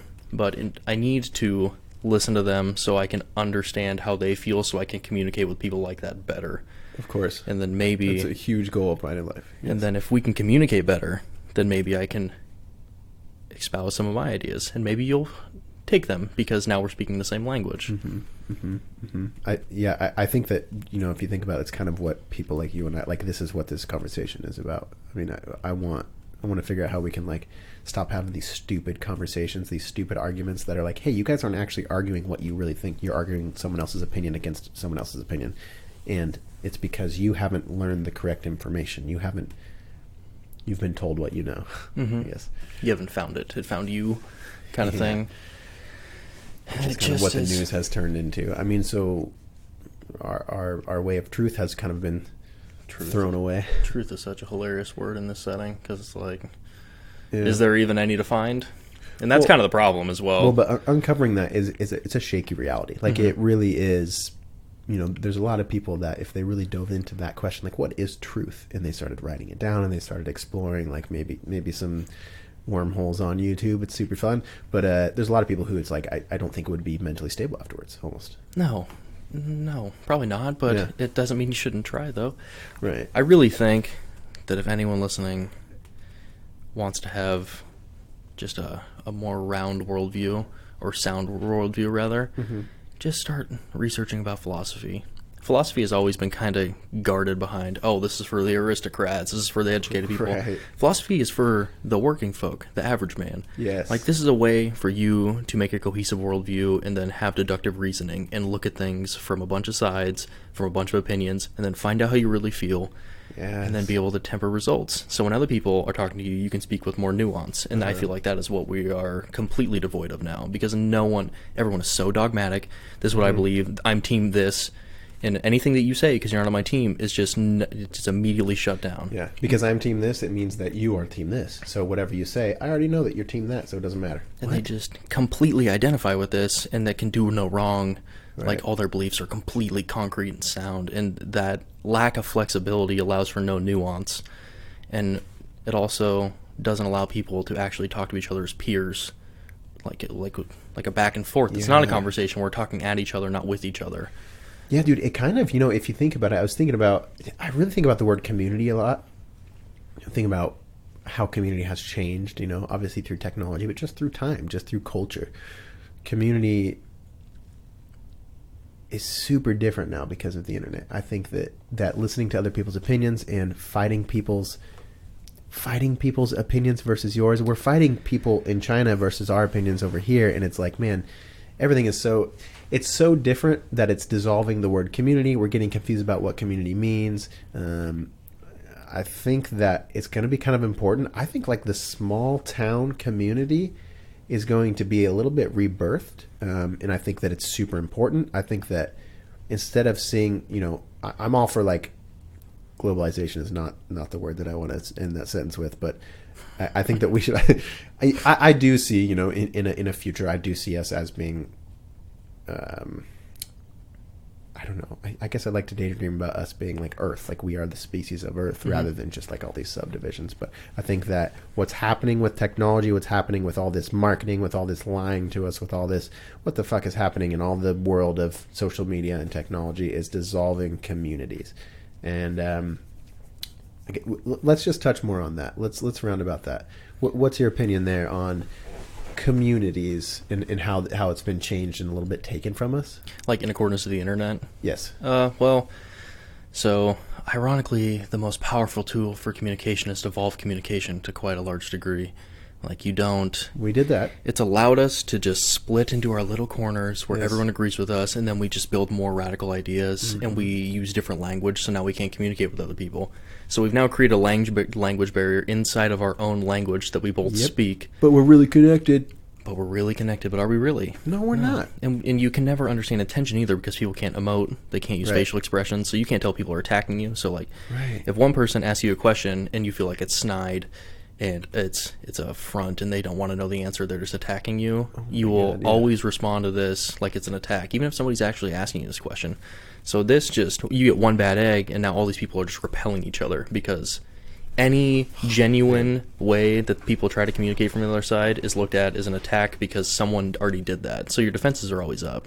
Right. And sometimes we're fighting things we're like, what are you talking about? I didn't even know that situation existed. So, of course, I'm not prepared to fight against it. Of course, I'm not prepared to posture against it. And then, again, posturing, even just getting put to where you have to posture to defend yourself against an idea that you've never had.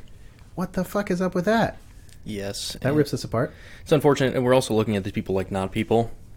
Right. Because we don't even use the same language anymore. We could be arguing about the same shit. We probably have all the same problems. These are your fucking neighbors. Right. You're just fighting them on Twitter. I mean, not quite literally, but it might as well be. Like, these are just regular people. Like, we're all suffering to some degree. Like, society is all weighing heavy on us. Unless we are billionaires. Like, we are just all eating dicks. So. I don't know. That was just the one. But I lost my train of thought. I'm sorry. No, it's okay. You said dicks and I laughed because I'm immature. I think that communities, man, are being ripped away from us. And I was thinking of this weird, I have this bad habit of throwing analogies places where they don't belong, which is hard to solve problems there. But I was thinking about, I like comparing humans to apes all the time. And so I think we've talked about this before. We talked about, like, if you imagine a phone being a pacifier, like, take a pacifier out of a 2-year-old's mouth, they're going to cry. They're going to say, I want it back. This is the same, like, you want to be safe in the cave. This is evolution. This is how we work, right? Well, we now have the cell phones as the same thing as the pacifier. But anyway, so I was thinking of an ape. Imagine an ape with a cell phone, and then you give a fucking lion in Africa a cell phone, and now they can talk. Cool, communication, we're all connected. But they're having different conversations. They don't speak the same fucking language. They're different species. This is what's happening. Like, yeah, we're all humans. Yes, we are all one, and this is super complicated fucking paragraph there to go into. But I think that we have so many different levels of intelligence, background, culture. We shouldn't just be like, this is your community. Now talk with this apes and lions on cell phones. Yeah, dude. It's a massive problem, I really think. And I'm tired of fighting with people. Actually, I don't really fight with people, but I'm really tired of watching other people fight about stuff they probably agree on. Yeah, if they were face to face and there was just one person to be like, hey guys, come on. Like, let's just think about, you didn't really mean that. If there was like one moderator and people were face to face, a majority of these things that people are arguing about on the internet and on the news and shit would go away. Yeah. Well, I think the just talking heads with corporate agendas telling you what to think and be angry at other people is really just a big ploy to not make you think about how there's just a whole overarching system that is fucking all of us. Mm-hmm. I mean, because that's just really what's happening. Like, if corporations can make us mad at each other. We're going to buy more stuff and not question anything. Right. But if we get to be mad at the 1%, if we can actually, like, the most powerful thing any government could do that is going to do tyrannical things is put the people against each other. Right. And not together. Dude, And we're just letting it happen, too. And the problem is, we pick teams, and then we listen to people talk who are just very radical, and then we take their ideas, and then we spit them at each other, and we don't. You're not talking to this person to talk to them, you're talking to them to posture, and you want to win, you don't want to talk. Right. And winning is not helpful here. Winning is the craziest concept. That's what it's just a result of capitalism, but we think that conversations and debates, or maybe we think that every conversation is a debate and it needs to be won. And it's like, dude, these are people in your real life community. You're fighting this fake community that the internet just told you that you're in, but then you get so caught up in that you forget, like, oh shit, oh yeah, I have a real life. Like, oh yeah, like I have neighbors who actually exist and are more than just Republicans or Democrats. Like we get this constant shit fed to us on the news and all this stuff that it keeps us locked in to these terrible positions, and we think that's our personality. It's tribalism shit. Yes, it's so easy to flex too on people. Like for people that want this to be like that, it's so easy to enact because it's just a natural state of being. It requires a lot of extra thought to deny the tribal behavior, and we all have a little bit of it. Oh, like definitely. I'm on some teams. I am. Oh yeah. I mean, I'm just an ape with a cell phone. See, I'm looking for them every day to make sure that's like, oh, this one's cool. This one's awesome. I love this one. This is me and a bunch of my dumb friends fucking hanging out and playing Super Smash Bros. And drinking beer. That's a cool tribalist thing that I do. But like, you got to watch out for these other areas. Like, oh, I was kind of acting a fool. I was kind of acting apey, right? You know, you get that groupthink, and then all of a sudden you get a bunch of people holding tiki torches marching in DC. Yeah. Dude, it just like happens that fast, dude. Once you get that big group thing, people start doing really radical stuff. Crowds have layers. Even we touched on that earlier. Like, I don't know, man. People act differently when they're in crowds, and I think that this false, like when you're talking shit about Republicans on your Facebook, you think that you have all of the Democrats behind your back, but you actually just look like a dipshit. You look like an asshole. So.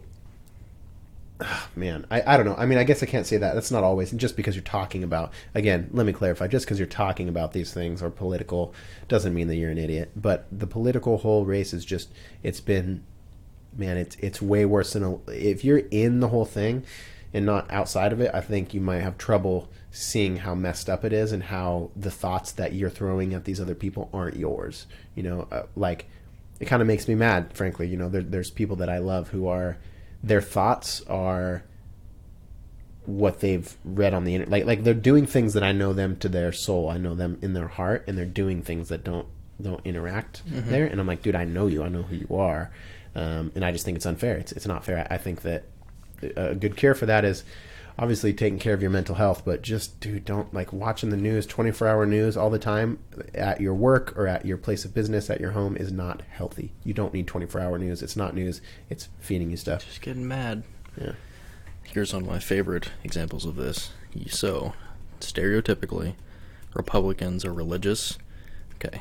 The Bible is a book that says to, like, there's like a welfare state and to help other people and be very charitable and just be very nice to people, and all these people are people and we should treat them as such. They're no better or worse than you, but all their political opinions do not align with this book. So you've got these two pillars of who you are, and they're just as contradictory as they physically can be.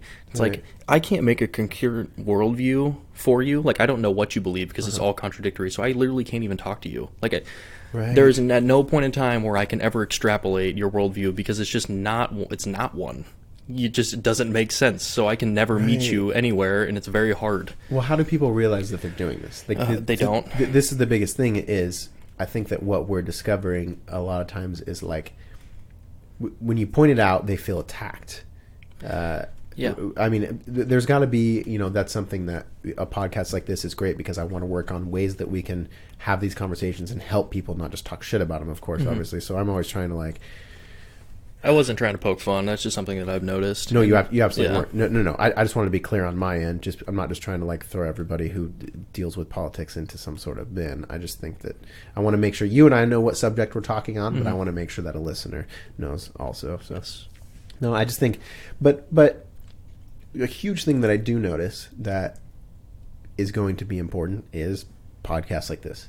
Stuff like this, people who, what I have noticed is a lot of people talking about the right is really loud and the left is fucking crazy. Like and these are just broad, the left, the extreme left or whatever. Well, that's what's like happening. Those are like the squeakiest wheels, right? Those are the ones that gets attention. So we think that like, that is the left and that is the right. But like, there's also people who are just like, I'm just trying to live. And like I don't care about any of that, but like let's figure out what the best way of doing all these things is. So what I've been hearing though is that a lot of people who are maybe sort of left or maybe like they don't care about all the fanatics. They're just trying to like live, but they don't have conversations like this. Yes. We're afraid to have opinions. Is what I'm trying to narrow down to. And if you think about it, everybody's super afraid to have opinions. I was looking this morning at my Instagram, which I've been all over again lately. I'm totally like addicted to it again because I've been releasing this podcast. I got to watch myself here. But I was looking at my posts and I was like, oh, I haven't ever actually deleted posts. Like I noticed the last couple of years, people, they like redo their life. They like delete all their old posts and they just start with like the most recent, or they like only delete like one a year or something. I don't know, which is cool, whatever. But I was looking at it. I have 669 posts. I'm like, man, so I'm starting this podcast now. I'm saying I'm representing this thing. And I was like, man, people can go back through and look at me being a dickhead. Like maybe, I wonder what the terminology. I've seen on Facebook my memories. I've said NIGGA on Facebook when I was talking, like I was just writing rap lyrics or whatever.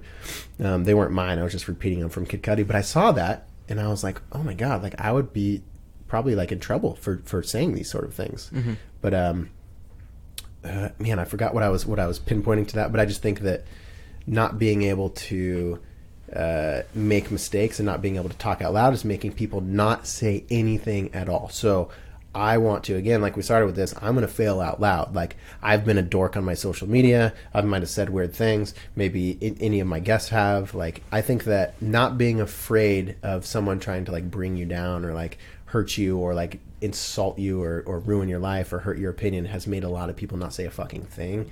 So I don't know. I think that people need to stand up a little more and be a little braver and take a little more courage and start more podcasts and start speaking up about the things that like they think needs healed and start offering ways to heal them. So I guess that's kind of what we're doing here. Yeah, man. Start talking to your neighbors too. See what their problems are. Right. Wave at those motherfuckers. Wave at them. Like, oh, why are we going to spurn the people who live in our community so bad? Like, we're so worried about big stuff. But like, hey, maybe your old neighbor is just not eating because no one's taking care of them. Like, we need to help these people. These are just people just because they don't believe what you believe. I mean, and that's the thing is we think that we need to solve all these other great big problems about like all these things way out of our control, but our house is not in order. You know, like I think that if we all stop looking out here for things to solve as much and start kind of just narrowing it down a little bit, like what can we solve here? I'm like, what can I solve in my community? So I'm starting to bring in people around me, you know, and you're doing the same. You're like, what? Okay, like I have a lot of information. Maybe I don't want to just sit there and argue with a bunch of dudes who think they have more information on fucking Reddit. But what I can do is I can offer people who have from that zero mark, or people who don't know very much about fitness, whatever it is, I can definitely help them in my community, the people who listen to what I'm saying on whatever. So this harkens back. I'm just going to bring it back to not being afraid to say something stupid or fail. And you just need to have good intentions. Like, if you obviously have really good intentions with things and then you do fail or you do mess up and you don't say something correctly or you're wrong, which I reserve every right to be wrong, by the way. If I'm ever wrong, tell me, go ahead. I would love to talk about it. Right here, I gotta. But if you just have, because a lot of people just don't have good intentions in the first place. There's a lot of bad faith stuff that's happening right now. Like, people are just making points in bad faith just to be a dickhead. Yes. But if you genuinely really just want to help and you're going to be wrong, I feel like the scrutiny and the criticism is just not going to come. And also, once people see that you just rock to the beat of your own drum set, and I'm not going to bend the knee to anyone. I will tell you, I was wrong. We can talk about it, but I'm going to just keep doing what I'm doing, and I'm not going to change who I am because you pointed out that I was wrong once. Yes, I'm fine with being an individual who's wrong, in your opinion. Like, super fine with that. People just need to stand with themselves more. I mean, people need to have better intentions with a lot of things as well, but you just need to trust yourself and grow from all these things and just not be scared to put your neck out. Because in order to progress and see the people around you progress, and you need to talk to each other, and you do, because sometimes you have bad opinions, and your friends, if you really trust them and they have good opinions, they'll tell you when you're wrong. And that's how we learn. If you never get to espouse any of your ideas and see them falsified in front of other people, right, you're gonna have bad opinions. That's something that you and I talk about a lot. Like you have a pretty good solid group of friends that you're able to have like intellectual conversations. You also are able to have like the friendly manly banter with each other too. That's something that, like I've told you, like I don't do very well. Like I've never been, I was raised in a household with a lot of women. I think that it's just made me a sensitive dude. Like I'd never really understood as I was growing up, like the punching your, that was loud, punching your buddy and like the making fun of people thing. But it's funny, people who know me kind of understand that about me, and they don't really, like my friends make, like it's all this lighthearted thing. But again, back to your friend group, I think that's super important. Like, can you talk a little bit about how that friend group may be different from someone else's? So we just don't poop on each other at all. Okay. Ever. Like, we actually, I think that manly banter, I mean, you just got to see caveman style, like if they can hold up, like if they're going to be strong enough to help you survive. But we've outgrown that, and you got to hype each other up because the world's hard and it's scary and people are going to poop on you. So you better hype your friends up. But then I spent a lot of time with my brother and his best friend just talking about philosophical points. Like philosophy is easily my favorite thing to talk about, and I spend probably 6-7 hours a week just discussing things. And that goes to politics as well because it's very generally applicable. But this freedom of thought and speech has allowed me to develop a better or a more coherent worldview in what I believe and what I don't believe, and like ethical state, and how I feel about other people, how I treat other people, and it's allowed me to grow a lot. So if you can find other people that are willing to just discuss things with you and bounce ideas and do some research, you're going to grow a lot as a person. And I personally have. I've changed so much in the last year just from just having extremely long-form conversations about very, very abstract ideas. Right. Well, dude, because it's cool because it becomes this... You start out the conversation with me with an idea versus you with an idea, and then before you know it, if you're doing it correctly, it's the ideas that are battling each other. And sometimes you can make a third super idea out of like the intellect that you just put together.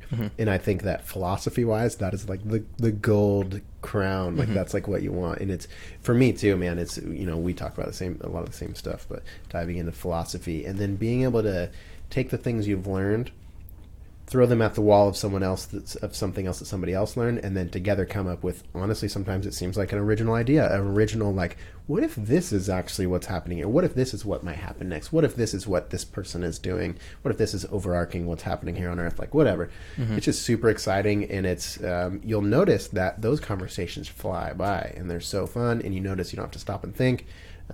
These are the type of things that you can replace. A lot of us, we go to Applebee's and we just talk shit about people in our hometown, right?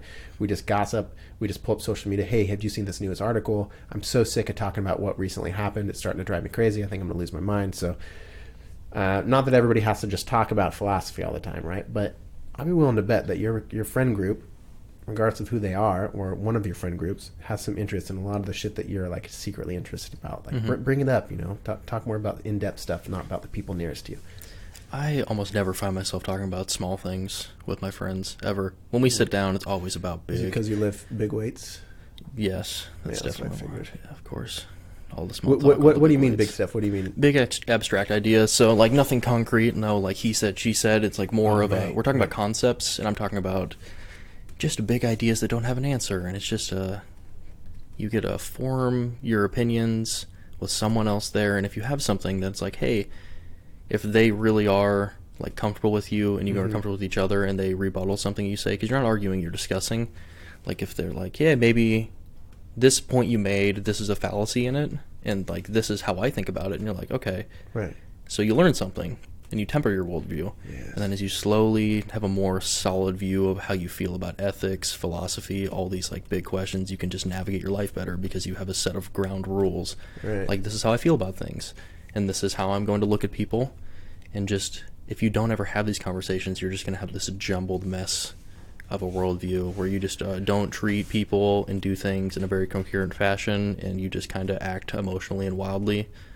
But if you can center your beliefs and your thoughts around just a couple principles or things that you believe to be true in the world, and you can navigate it better. I personally think. I agree too. I think that also with that, never making any of them too stern. Me personally, I'm a seeker of novelty. I like just different stuff. I like remaining in disbelief at all times. I like letting someone. I like.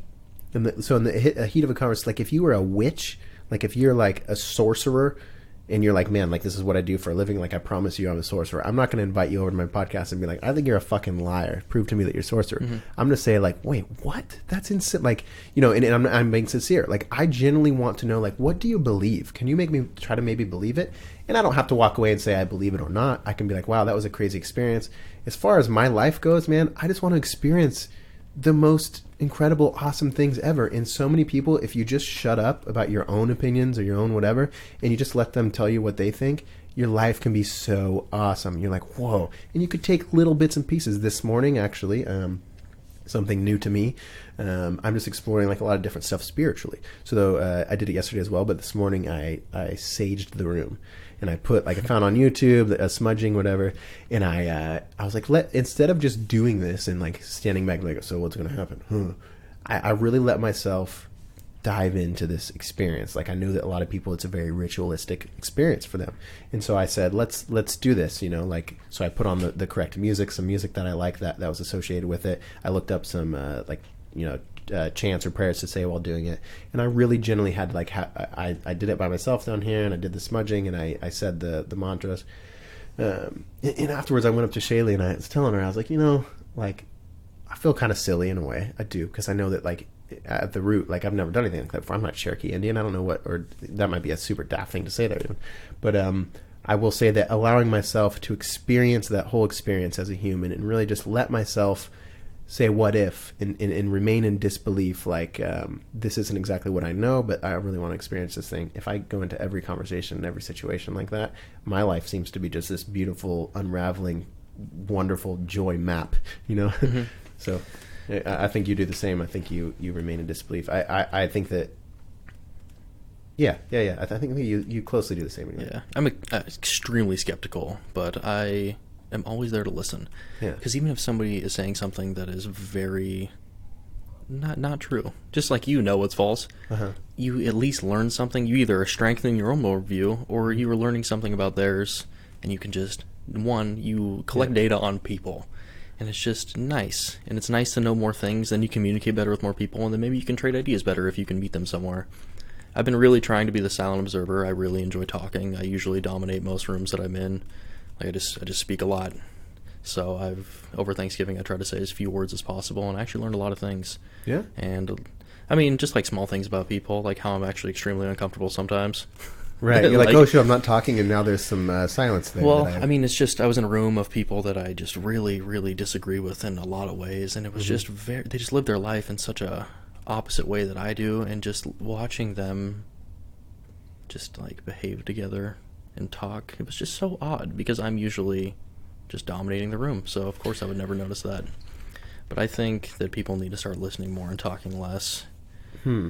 Me first. I need to do that, definitely, and I've been working very hard on it. Right. No, I mean, that's something that I noticed with this podcast inevitably. Like, I'm like, oh man, you fucking interrupt everybody, like all these things, you know, of course, you're your own worst critic when you listen to these things, but it's something that I'm like, oh man, I thought I was a good listener, but now I'm actually, right? I'm not just assuming, I'm not just like, oh, I'm a good listener.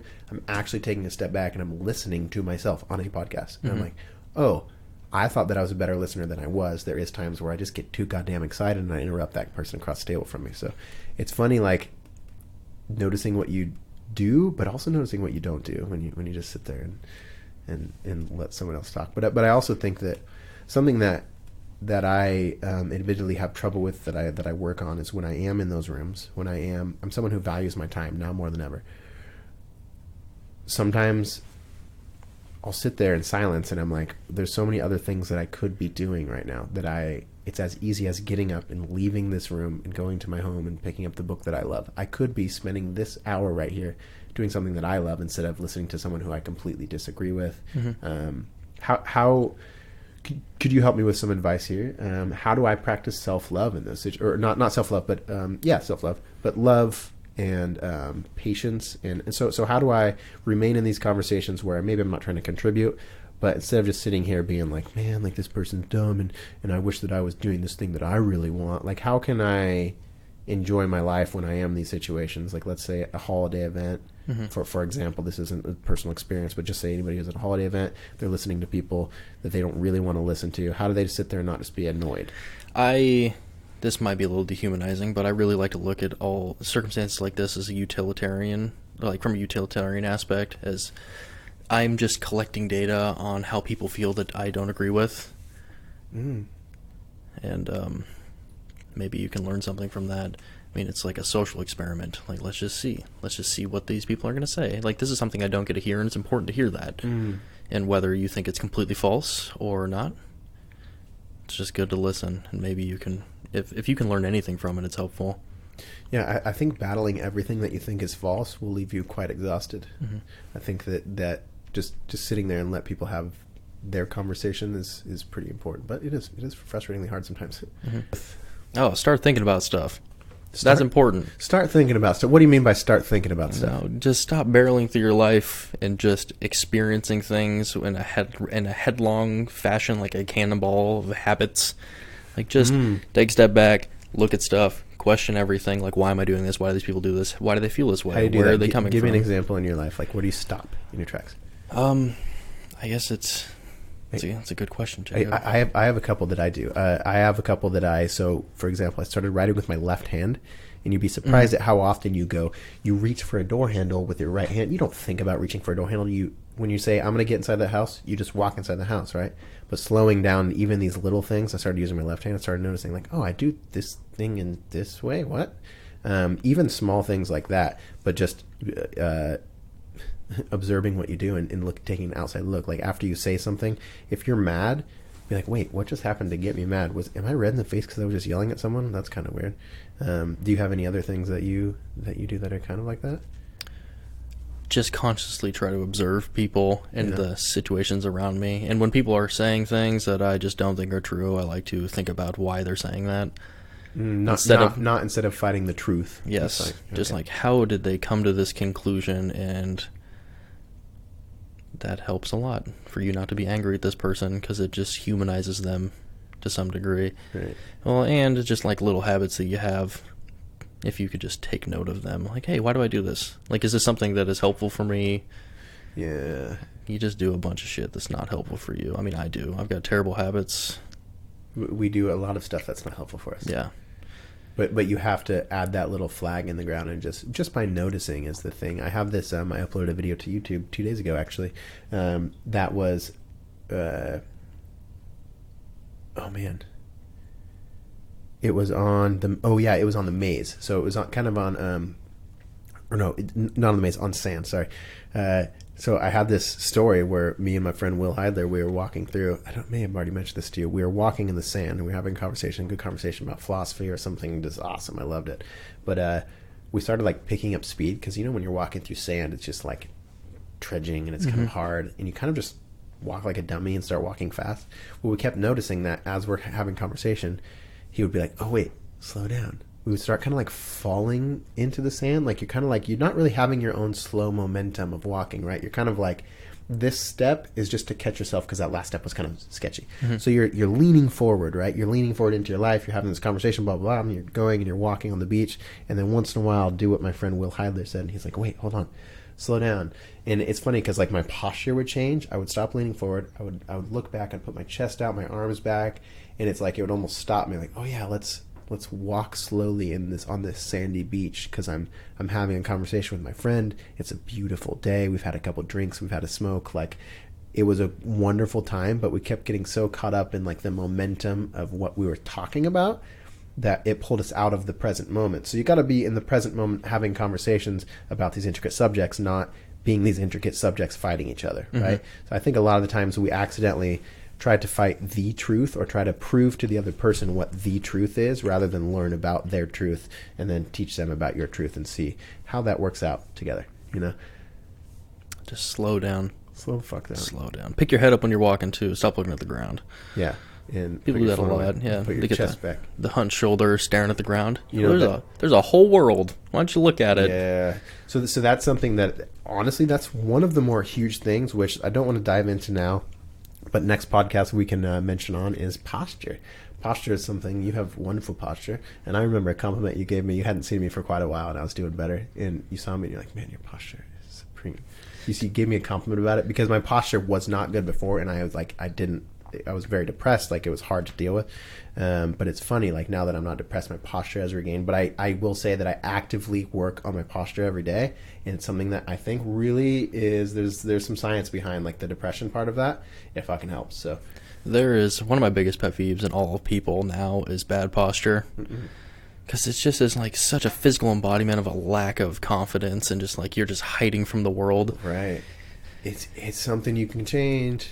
Then just stand up. Like, open up to the world, look at things, and it's just not aesthetically pleasing either. Right. And I know it's bad for you too. Like, as a trainer, that's my biggest thing is just sit up, right, stand up. Well, so something that I had to start doing it, like, when I was in private. Like, so every time that you're in your car, when you're in all these locations, because sometimes, you know, if you're not a confident person, if you're thinking about killing yourself and you're walking across a bridge, you're not going to be like, let's put my chest out and stand up straight. But you're going to be like, but I will say that will eventually come on that bridge as you're walking. You're not going to be thinking, I want to kill myself, if you just continually feed yourself with good thoughts, right? So when you're by yourself, when you're home, when you're working, there's nobody around, and you can be a little bit more confident than in public, you give yourself like, oh, hey, let's fix your posture. All right, good job, buddy. And just you noticing, reward yourself for noticing.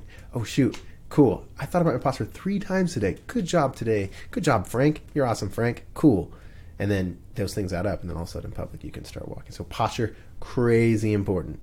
I'm a huge fan of posture. I want to talk more about it in the next one. But and you're going to feel silly poking your chest out. Like, I probably look silly, but oh, yeah. I don't care. What? It's better for me. Stand up. Who cares? Wait, so your life it's more important for someone to think that you look silly than for you to care about your life. Like, so that's what you're making a choice. If you are saying, I don't want to do that because it looks silly, you're making a choice to let someone else choose your own posture for you. And in turn, that stuff really does affect your physiology and your biology. Posture, man. There's a good fitness goal to start with. Just work on your posture for a month. Ooh. There you go. It's easy. You just stand all day, man. Like, might as well roll your shoulders back, pick your head up whenever you feel like it. What's your is that kind of your, because I have like a couple little clicks that I do that we'll end here, but I have a couple things that I'm like, oh, okay, when I think of that gives me posture. Is that yours? Like, look up, roll your shoulders back? Is that the little phrase shoulder blades in your back pocket? Shoulder stand blades up real in your tall. back pocket. And then tuck your hips under your body, so you get this butt wink. You know, like that the Instagram right. fit girl butt thing, and their lower back is like really winked out. Right? Yeah. That her is butt looks super good, but it's actually just horrible for your posture. So Yep. if you look at your hips, diaphragm, and then tongue as like all bowls, right. If they aren't aligning with each other, your posture's off. So your hips need to be directly under your diaphragm, and your tongue needs to be directly above your diaphragm. Right. And then roll your shoulders back in line with your ears, so you're standing perfectly vertical. Right. Yeah. So it's funny when you think about these little things. You realize how often you don't think about them. Like, how often do you think about your posture, listener? Probably never. It's either my posture sucks or I need to work on my posture. It's the most. But if you start inserting into your day, like 2 times a day, 3 times a day, 4 times a day, 100 times a day, all these little like, oh, fix your posture. So, heart over your head. What is it, like head over pelvis or something? Mm-hmm. There's like. I like lifting with my back body, or grounding with my back body, lifting with my front. That's something that I say to myself. I got that from Yoga with Adrienne, that's my girl. She's on YouTube. That's actually a good one. There's 30 days of yoga that you can do, and they're not incredibly difficult. They're free. They're 20 minutes. Those helped with my posture. I think just having these little phrases in your head to help with posture, I think that's a great place to start. That's one step towards being mindful. So if you want to be healthy, I mean, this is a place where I want to do anything to help people be healthy, mentally, physically, anything. So start there, Yeah, and you're awesome, listener. I love you. Have an excellent day. Yeah, you are awesome, listener. Wherever you're at in your car, this is Jacob Rhines and my friend Spencer Hicks. We sincerely mean, and we hope you have a wonderful rest of your day. This is the end of the Junkyard Love Podcast. We'll see you later. Bye.